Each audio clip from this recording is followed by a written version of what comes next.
মিফতাহুল জান্নাতিস সালাত, বেহেশতের চাবি হলো নামাজ। বেহেশতের চাবি হলো নামাজ।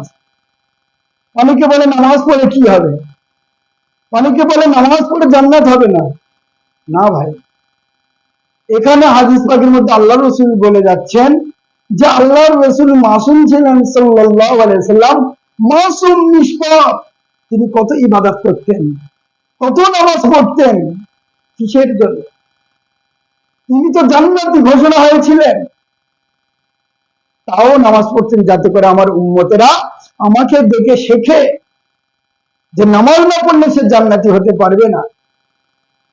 এই হাদিস মিফতাহুল জান্নাতিস সালাত, বেহেশতের চাবি হলো নামাজ। সেই নামাজ আমরা গাফিল, নামাজ থেকে দূরে, আমরা নামাজের ধারে আসি না। এখনো সময় আছে, শুধরে যান, নামাজ পড়ুন। এক অক্ত, দু অক্ত, তিন অক্ত, এরকম করে আস্তে আস্তে আস্তে আস্তে 5 অক্ত নামাজটা ধরে নিন। এটা আপনার জীবন বদলে দেবে, খারাপ কাজ থেকে দূরে রেখে দেবে, ভালো কাজের দিকে আগ্রহী হবে, ভালো কাজের দিকে আমাদেরকে নিয়ে যাবে।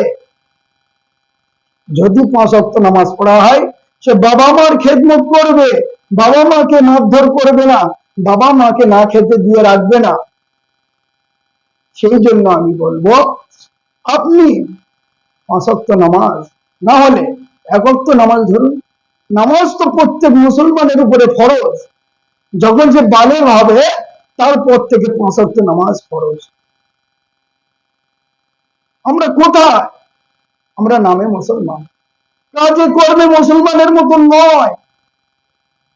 পরিচিত আমাদের মুসলমান হতে হবে, তাহলে আমি আপনি কামিয়াব, না হলে কামিয়াব হতে পারবো না। সেই জন্য আমি বলবো আপনারা 5 ওয়াক্ত নামাজ পড়ুন, নামাজের ধারে আসুন, মসজিদের ধারে আসুন। মসজিদে যদি আমি আপনি না আসি, তাহলে কারা আসবে? দুনিয়ার কদিন? হাদিস অনুসারে দুনিয়ার বেশি দিন থাকবে না। দেখুন আজকের চারিদিকে হাহাকার, দেশের মধ্যে শত্রু, দেশের মধ্যে শত্রু, যেরকম বাংলাদেশে দেখুন, দেশের মধ্যে শত্রু, র্যাব তারা রয়েছে বর্ডারে, বাইরের শত্রু চলে আসবে। আরে দেশে শত্রু আগে না তাড়িয়ে বাইরের শত্রু কি তাড়াবে? সে এইটি হচ্ছে কিয়ামতের আলাম। যার যে যোগ্যতা নেই সে সেই পদে থাকবে। সেই জন্য আজকের দেশের হাল খারাপ। এখনো টাইম আছে, 5 ওয়াক্ত নামাজ ধরুন। নামাজ না পড়লে কিছু হবে না, ইহকাল পরকাল সবই শেষ। আপনি নামাজ পড়লে আপনার লাভ। আমি যে বলছি, যেহেতু আমি কিছু জেনেছি তাই আপনাদের মাঝে দেওয়ার জন্য চেষ্টা করছি মাত্র। এছাড়া আর কিছু নয়, আমার তো কোনো জ্ঞানই নেই। যতটুকু আছে আমি চেষ্টা করছি আপনাদের মাঝে দেওয়ার জন্য, যাতে করে আপনারা নামাজ পড়েন।